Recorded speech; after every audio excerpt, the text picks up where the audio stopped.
कर्नाटक चुनाव को लेकर माहौल गर्मा गया है। दोनों प्रमुख दलों बीजेपी और कांग्रेस ने धीरे धीरे अपने तरकश से सियासी तीर निकालने शुरू कर दिए हैं। इसी कड़ी में कांग्रेस ने एक नया दांव खेला है। पार्टी खुद इसे दांव नहीं मानती, लेकिन चुनावी मौसम में उसे इसी नजरिए से देखा जाएगा। असल में 9 अप्रैल को कर्नाटक में राहुल गांधी का सत्यमेव जयते कार्यक्रम होने वाला है। अब यह कार्यक्रम बड़ा इसलिए बन गया है क्योंकि इसी दिन प्रधानमंत्री नरेंद्र मोदी भी कर्नाटक दौरे पर हैं। यानी कि 9 अप्रैल को कर्नाटक चुनाव का पहला सियासी मुकाबला होने जा रहा है। कांग्रेस का दांव बड़ा है क्योंकि इसे मोदी बनाम राहुल बनाया जा रहा है। बड़ी बात यह है कि राहुल गांधी 9 अप्रैल को कर्नाटक के कोलार में अपना सियासी कार्यक्रम करने जा रहे हैं।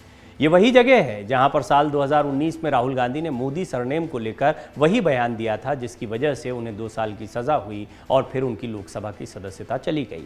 ऐसे में अब उसी जगह से वो एक बार फिर हुंकार भरने वाले हैं। क्या बोलेंगे, क्या अपनी बातों को दोहराएंगे, ये बड़ा सवाल है।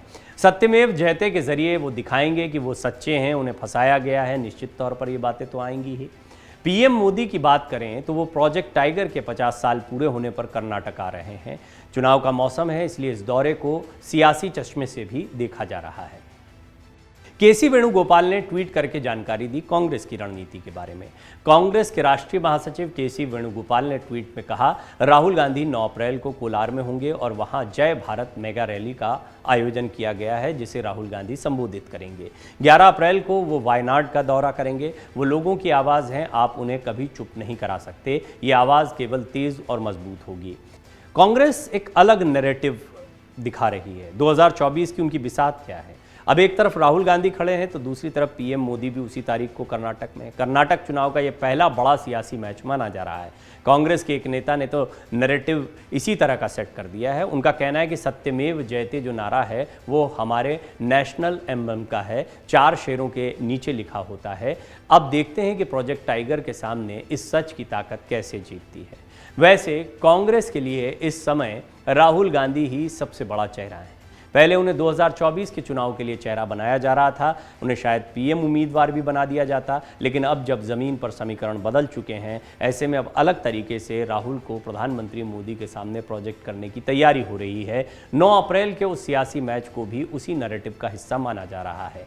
भाजपा को स्पष्ट बहुमत मिलेगा, ये दावा कर रहे हैं बसवराज बोम्मई, जो कि सीएम हैं। कर्नाटक में 10 मई को होने वाले विधानसभा चुनाव से पहले प्रचार जोर पकड़ रहा है। मुख्यमंत्री बसवराज बोम्मई ने शुक्रवार को कहा कि आगामी विधानसभा चुनाव में भारतीय जनता पार्टी स्पष्ट बहुमत लेकर आएगी। उन्होंने कहा कि भाजपा अपने उम्मीदवारों की घोषणा जल्द करेगी। वहीं कांग्रेस नेता सिद्धारमैया जो हैं वो कह चुके हैं मेरा आखिरी चुनाव है। उन्होंने एक बहुत इमोशनल अपील कर दी है। बहरहाल उनका जिक्र भी बोम्मई ने किया क्योंकि सिद्धारमैया अचानक से चर्चा के केंद्र में आ गए हैं। ये उनका रिटायरमेंट का समय माना जा रहा था, लेकिन अब माना जा रहा है कि सिद्धारमैया भी मुख्यमंत्री पद की दौड़ में आ सकते हैं और इससे कांग्रेस को फायदा भी हो सकता है यदि उनका चेहरा सामने रहे तो। और बसवराज बोम्मई जब सिद्धारमैया का जिक्र करते हैं तो उन्होंने कहा कि जनता ने उन्हें 2018 में खारिज कर दिया था और इस बार भी उन्हें खारिज कर दिया जाएगा। 3 दिन का मेगा इवेंट उद्घाटन करने वाले हैं प्रधानमंत्री मोदी भी।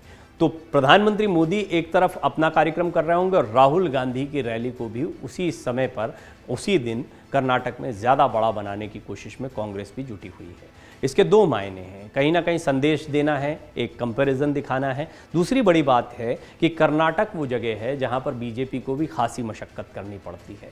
यहां पर मुकाबला कांटे का है। ये उत्तर प्रदेश, मध्य प्रदेश या अन्य राज्यों की तरह नहीं है। हालांकि मध्य प्रदेश, राजस्थान, छत्तीसगढ़ जैसे राज्यों में भी कांग्रेस ने पिछली दफ़ा अच्छा प्रदर्शन किया था, लेकिन उत्तर प्रदेश के चुनाव से ये चुनाव बहुत अलग होने वाला है। बहरहाल बीजेपी भी इसीलिए जमकर तैयारी कर रही है। इससे पहले भी प्रधानमंत्री और गृह मंत्री या तमाम दिग्गज नेता जो हैं वो लगातार कर्नाटक के दौरे कर रहे हैं। प्रधानमंत्री नरेंद्र मोदी का ये ताकत झोंकना कर्नाटक में ये बताता है कि बीजेपी इस चुनाव को कितनी हालांकि हर चुनाव को बीजेपी गंभीरता से लेती है। गुजरात में मजबूत थे, लेकिन इसके बावजूद वो लगातार चुनावी रैलियां करते रहे, कार्यक्रमों का उद्घाटन करते रहे।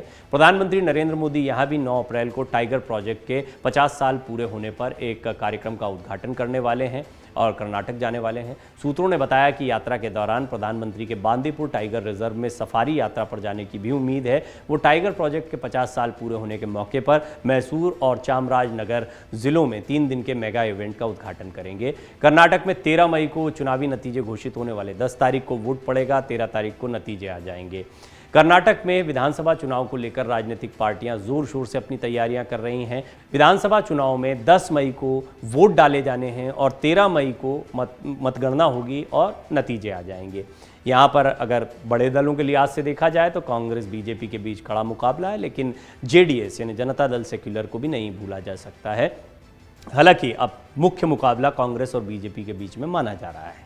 कर्नाटक विधानसभा चुनाव 2024 के लोकसभा चुनाव के लिए बहुत महत्वपूर्ण माने जा रहे हैं। ऐसा माना जाता है कि ये सेमीफाइनल होते हैं जो इस साल में विधानसभा चुनाव होते हैं। भाजपा और कांग्रेस की राष्ट्रीय महत्वाकांक्षाएं जो हैं वो दोनों ही 2024 की तरफ या उसकी बड़ी लड़ाई की तरफ देख रही हैं। लिहाजा इस चुनाव को बहुत गंभीरता से लिया जा रहा है। जनता दल सेक्युलर के नेताओं का भी कहना है कि विधानसभा चुनाव में जनता राष्ट्रीय पार्टी को नकार देगी, यानी कि वो अपने दावे कर रही हैं। तो अब देखना होगा कि कर्नाटक में क्या होता है। लेकिन इस सारे सियासी घमासान के बीच में प्रधानमंत्री मोदी जिस दिन कार्यक्रम कर रहे हैं उसी दिन कांग्रेस राहुल गांधी की एक बड़ी रैली, एक बड़े कार्यक्रम का आयोजन करने जा रही है। अमर उजाला अब आपके टीवी पर भी।